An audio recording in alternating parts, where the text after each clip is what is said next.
देवर्षि ने बताया था हिमवान को उपाय। तो आइए सुनते हैं क्या था वो उपाय। मुनीश्वर ने कहा, हे हिमवान सुनो, विधाता ने ललाट पर जो कुछ लिख दिया है उसको देवता, दानव, मनुष्य, नाग और मुनि कोई भी नहीं मिटा सकते। तो भी एक उपाय मैं बताता हूँ। यदि देव सहायता करें तो वह सिद्ध हो सकता है। उमा को वर तो निसंदेह वैसा ही मिलेगा जैसा मैंने तुम्हारे सामने वर्णन किया है, परंतु मैंने वर के जो जो दोष बतलाए हैं, मेरे अनुमान से वे सभी शिवजी में हैं। यदि शिवजी के साथ विवाह हो जाए तो दोषों को भी सब लोग गुणों के समान ही कहेंगे।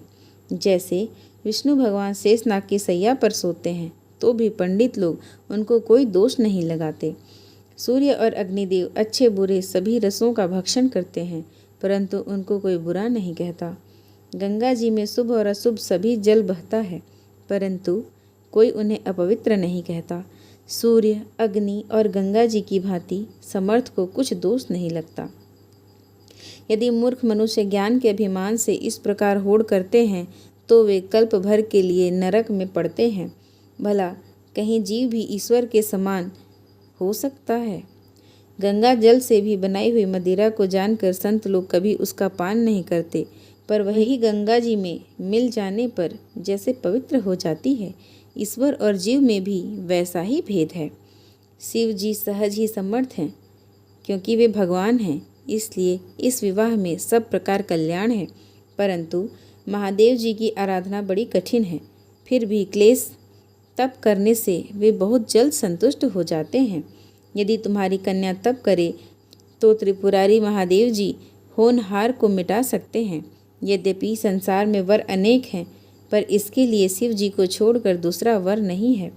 शिव जी वर देने वाले, शरणागतों के दुखों का नाश करने वाले, कृपा के समुद्र और सेवकों के मन को प्रसन्न करने वाले हैं। शिव जी की आराधना किए बिना करोड़ों योग और जप करने पर भी वांछित फल नहीं मिलता। ऐसा कहकर भगवान का स्मरण करके नारद जी ने पार्वती को आशीर्वाद दिया और कहा, हे पर्वतराज, तुम संदेह का त्याग कर दो, अब यह कल्याण ही होगा। यूँ कहकर नारद मुनि ब्रह्मलोक को चले गए। अब आगे जो चरित्र हुआ उसे सुनो। पति को एकांत में पाकर मैना ने कहा, हे नाथ, मैंने मुनि के वचनों का अर्थ नहीं समझा।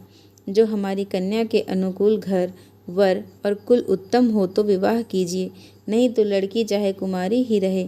मैं अयोग्य वर के साथ उसका विवाह नहीं करना चाहती, क्योंकि हे स्वामिन, पार्वती मुझको प्राणों के समान प्यारी है।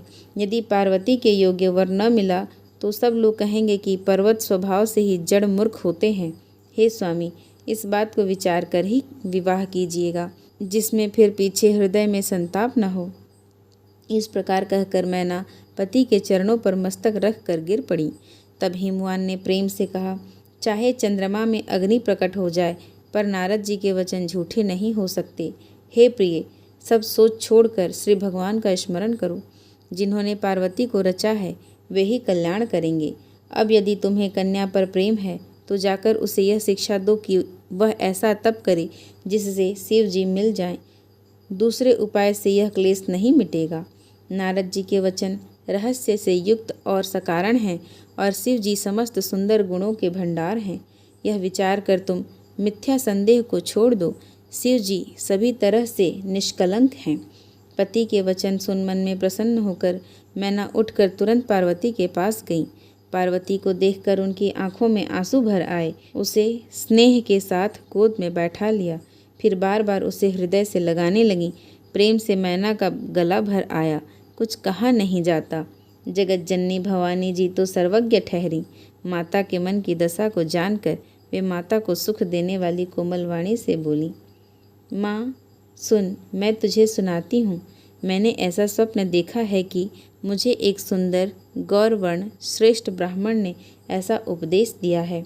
हे पार्वती, नारद जी ने जो कहा है उसे सत्य समझकर तू जाकर तप कर। फिर यह बात तेरे माता पिता को भी अच्छी लगी है। तप सुख देने वाला और दुख दोष का नाश करने वाला है। तप के बल से ही ब्रह्मा संसार को रचते हैं और तप के बल से ही विष्णु सारे जगत का पालन करते हैं। तप के बल से ही शंभु रुद्र रूप से जगत का संहार करते हैं और तप के बल से ही शेष जीव पृथ्वी का भार धारण करते हैं।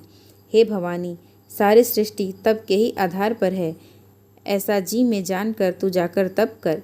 यह बात सुनकर माता को बड़ा अचरज हुआ और उसने हिमवान को बुलाकर वह स्वप्न सुनाया। माता पिता को बहुत तरह से समझाकर बड़े हर्ष के साथ पार्वती जी तप करने के लिए चलीं। प्यारे कुटुंबी, पिता और माता सब व्याकुल हो गए, किसी के मुंह से बात नहीं निकलती। तब वेद सेरा मुनि ने आकर सबको समझाकर कहा। पार्वती जी की महिमा सुनकर सबको समाधान हो गया। प्राणपति शिव जी के चरणों को हृदय में धारण करके पार्वती जी वन में जाकर तप करने लगीं। पार्वती जी का अत्यंत सुकुमार शरीर तप के योग्य नहीं था, तो भी पति के चरणों का स्मरण करके उन्होंने सब भोगों को त्यज दिया। स्वामी के चरणों में नित्य तथा अनुराग उत्पन्न होने लगा और तप में ऐसा मन लगा कि शरीर की सारी सुध बिसर गई। 1000 वर्ष तक उन्होंने मूल और फल खाए, फिर 100 वर्ष साग खाकर बिताए, कुछ दिन जल और वायु का भोजन किया और फिर कुछ दिन कठोर उपवास किए। जो बेलपत्र सूख कर पृथ्वी पर गिरते थे, 3000 वर्ष तक उन्हीं को खाया। फिर सूखे पर्ण पत्ते भी छोड़ दिए। तभी पार्वती का नाम अपर्णा हुआ।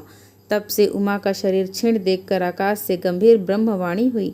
हे पर्वतराज की कुमारी, सुन, तेरा मनोरथ सफल हुआ।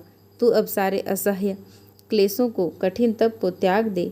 अब तुझे शिवजी मिलेंगे। हे भवानी, धीर मुनि और ज्ञानी बहुत हुए हैं, पर ऐसा कठोर तप किसी ने नहीं किया। अब तू इस श्रेष्ठ ब्रह्मा की वाणी को सदा सत्य और निरंतर पवित्र जानकर अपने हृदय में धारण कर। जब तेरे पिता बुलाने को आवें, तब हट छोड़कर घर चली जाना, और जब तुम्हें सप्तऋषि मिलें तब इस वाणी को ठीक समझना। इस प्रकार आकाश से कही हुई ब्रह्मा जी की वाणी को सुनते ही पार्वती जी प्रसन्न हो गईं और हर्ष के मारे उनका शरीर पुलकित हो गया। याज्ञवल्क्य जी भारद्वाज जी से बोले कि मैंने पार्वती का सुंदर चरित्र सुनाया, अब शिव जी का सुहावना चरित्र सुनो। जब से सती ने जाकर शरीर त्याग किया, तब से शिव जी के मन में वैराग्य हो गया। वे सदा श्री रघुनाथ जी का नाम जपने लगे और जहाँ तहाँ श्री रामचंद्र जी के गुणों की कथाएं सुनने लगे। चिदानंद सुख के धाम, मोह मद और काम से रहित शिव जी संपूर्ण लोकों को आनंद देने वाले भगवान श्री हरि श्री रामचंद्र जी को हृदय में धारण कर भगवान के ध्यान में मस्त हुए पृथ्वी पर विचरने लगे। वे कहीं मुनियों को ज्ञान का उपदेश करते और कहीं श्री रामचंद्र जी के गुणों का वर्णन करते थे। यद्यपि सुजान शिव जी निष्काम हैं, तो भी वे भगवान अपने भक्त सती के वियोग के दुख से दुखी हैं। इस प्रकार बहुत समय बीत गया। श्री रामचंद्र जी के चरणों में नित्य नई प्रीति हो रही है। शिव जी के कठोर नियम, अनन्य प्रेम और उनके हृदय में भक्ति की अटल टेक को जब श्री रामचंद्र जी ने देखा, तब कृतज्ञ उपकार मानने वाले कृपालु रूप और सील के भंडार महान तेजपुंज भगवान श्री रामचंद्र जी प्रकट हुए। उन्होंने बहुत तरह से शिव जी की सराहना की और कहा कि आपके बिना ऐसा कठिन व्रत कौन निभा सकता है। श्री रामचंद्र जी ने बहुत प्रकार से शिव जी को समझाया और पार्वती जी का जन्म सुनाया। कृपा निधान श्री रामचंद्र जी ने विस्तार पूर्वक पार्वती जी की अत्यंत पवित्र करनी का वर्णन किया। फिर उन्होंने शिव जी से कहा, हे शिव जी, यदि मुझ पर आपका स्नेह है तो अब आप मेरी विनती सुनिए। मुझे यह मांगे दीजिए कि आप जाकर पार्वती के साथ विवाह कर लें। शिव जी ने कहा, यद्यपि ऐसा उचित नहीं है, परंतु स्वामी की बात भी मेटी नहीं जा सकती। हे नाथ, मेरा यही परम धर्म है कि मैं आपकी आज्ञा को सिर पर रख कर उसका पालन करूं। माता पिता गुरु और स्वामी की बात को बिना ही विचारे शुभ समझकर करना चाहिए। फिर आप तो सब प्रकार से मेरे परम हितकारी हैं। हे नाथ, आपकी आज्ञा मेरे सिर पर है। शिव जी की भक्ति, ज्ञान और धर्म से युक्त वचन रचना सुनकर प्रभु रामचंद्र जी संतुष्ट हो गए। प्रभु ने कहा, हे हर, आपकी प्रतिज्ञा पूरी हो गई। अब हमने जो कहा है उसे हृदय में रखना। इस प्रकार कहकर श्री रामचंद्र जी अंतर्धान हो गए। शिव जी ने उनकी वह मूर्ति अपने हृदय में रख ली। उसी समय सप्तऋषि शिव जी के पास आए। प्रभु महादेव जी ने उनसे अत्यंत सुहावने वचन कहे, आप लोग पार्वती के पास जाकर उनके प्रेम की परीक्षा लीजिए और हिमाचल को कहकर उन्हें पार्वती को लिवा लाने के लिए भेजिए तथा पार्वती को घर भिजवाइए और उनके संदेह को दूर कीजिए। ऋषियों ने वहां जाकर पार्वती को कैसी देखा, मानो मूर्तिमान तपस्या ही हो। मुनि बोले, हे शैल कुमारी, सुनो, तुम किस लिए इतना कठोर तप कर रही हो? तुम किसकी आराधना करती हो और क्या चाहती हो? हमसे अपना सच्चा भेद क्यों नहीं कहती? पार्वती ने कहा, बात कहते मन बहुत सकुचाता है। आप लोग मेरी मूर्खता सुनकर हंसेंगे। मन में हट पकड़ लिया है, वह उपदेश नहीं सुनता और जल पर दीवार उठाना चाहता है। नारद जी ने जो कह दिया उसे सत्य जानकर मैं बिना ही पाँख के उड़ना चाहती हूँ। हे मुनियों, आप मेरा अज्ञान तो देखिए कि मैं सदाशिव जी को ही पति बनाना चाहती हूँ। पार्वती जी की बात सुनते ही ऋषि लोग हंस पड़े और बोले, तुम्हारा शरीर पर्वत से ही तो उत्पन्न हुआ है। भला कहो तो नारद का उपदेश सुनकर आज तक किसका घर बसा है? उन्होंने जाकर दक्ष के पुत्रों को उपदेश दिया था, जिससे उन्होंने फिर लौटकर घर का मुंह भी नहीं देखा। चित्रकेतु के घर को नारद ने ही चौपट किया। फिर यही हाल हिरण्यकश्यपु का हुआ। जो स्त्री पुरुष नारद की सीख सुनते हैं वे घर बार छोड़कर अवश्य ही भिखारी हो जाते हैं। उनका मन तो कपटी है, शरीर पर सज्जनों के चिन्ह हैं, वे सभी को अपने समान बनाना चाहते हैं। उनके वचनों पर विश्वास मानकर तुम ऐसा पति चाहती हो जो स्वभाव से ही वह उदासीन, गुणहीन, निर्लज्ज, बुरे वेश वाला, नर कपालों की माला पहनने वाला, कुलहीन, बिना घर बार का, नंगा और शरीर पर सांपों को लपेटे रखने वाला है। ऐसे वर के मिलने से कहो तुम्हें क्या सुख होगा? तुम उस ठग नारद के बहकावे में आकर खूब भूली। पहले पंचों के कहने से शिव ने सती से विवाह किया था, परंतु फिर उसे त्याग कर मरवा डाला। अब शिव को कोई चिंता नहीं रही, भीख मांगकर खा लेते हैं और सुख से सोते हैं। ऐसे स्वभाव से ही अकेले रहने वालों के घर भी भला क्या कभी स्त्रियां टिक सकती हैं? अब भी हमारा कहना मानो, हमने तुम्हारे लिए अच्छा वर विचारा है। वह बहुत ही सुंदर, पवित्र, सुखदायक और सुशील है, जिसका यश और लीला वेद गाते हैं। वह दोषों से रहित, सारे सद्गुणों की राशि, लक्ष्मी का स्वामी और बैकुंठपुरी का रहने वाला है। हम ऐसे वर को लाकर तुमसे मिला देंगे। यह सुनते ही पार्वती जी हंसकर बोलीं, आपने यह सत्य ही कहा कि मेरा यह शरीर पर्वत से उत्पन्न हुआ है, इसलिए हठ नहीं छूटेगा। शरीर भले ही छूट जाए, सोना भी पत्थर से ही उत्पन्न होता है, सो वह जलाए जाने पर भी अपने स्वभाव सुवर्णत्व को नहीं छोड़ता। अतः मैं नारद जी के वचनों को नहीं छोड़ूंगी, चाहे घर बसे या उजड़े, इससे मैं नहीं डरती। जिसको गुरु के वचनों में विश्वास नहीं है, उसको सुख और सिद्धि स्वप्न में भी सुगम नहीं होती। माना कि महादेव जी अवगुणों के भवन हैं और विष्णु समस्त सद्गुणों के धाम हैं, पर जिसका मन जिसमें रम गया उसको तो उसी से काम है। हे मुनीश्वरों, यदि आप पहले मिलते तो मैं आपका उपदेश सिर माथे रख कर सुनती, परंतु अब तो मैं अपना जन्म शिव जी के लिए हार चुकी हूँ। फिर गुण दोषों का विचार कौन करे? यदि आपके हृदय में बहुत ही हठ है और विवाह की बातचीत बरेखी किए बिना आपसे रहा ही नहीं जाता, तो संसार में वर कन्या बहुत हैं। खिलवाड़ करने वालों को आलस्य तो होता नहीं, और कहीं जाकर कीजिए। मेरा तो करोड़ जन्मों तक यही हठ रहेगा कि या तो शिव जी को वरूंगी, नहीं तो कुमारी ही रहूंगी। स्वयं शिव जी 100 बार कहें तो भी नारद जी के उपदेश को न छोड़ूंगी। जगत जननी पार्वती जी ने फिर कहा कि मैं आपके पैरों पड़ती हूँ, आप अपने घर जाइए, बहुत देर हो गई। शिव जी में पार्वती जी का ऐसा प्रेम देखकर ज्ञानी मुनि बोले, हे जगत जननी, हे भवानी, आपकी जय हो, जय हो। आप माया हैं और शिव जी भगवान हैं, आप दोनों समस्त जगत के माता पिता हैं। यह कहकर मुनि पार्वती जी के चरणों में सिर नवाकर चल दिए। उनके शरीर बार बार पुलकित हो रहे थे।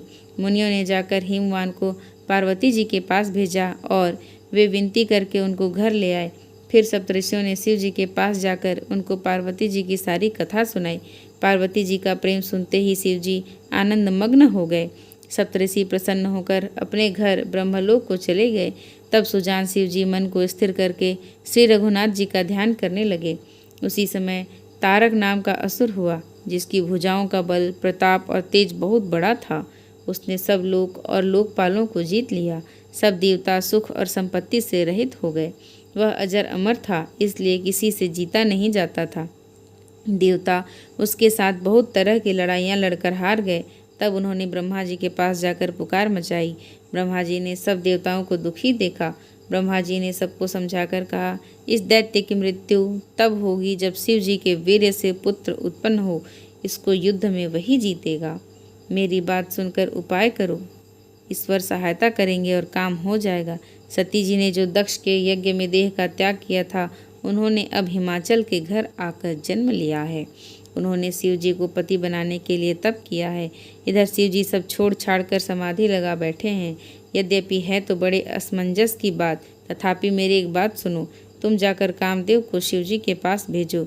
वह शिव जी के मन में क्षोभ उत्पन्न करे, उनकी समाधि भंग करे। तब हम जाकर शिव जी के चरणों में सिर रख देंगे और जबरदस्ती उन्हें राजी करके विवाह करा देंगे। जय श्री राम।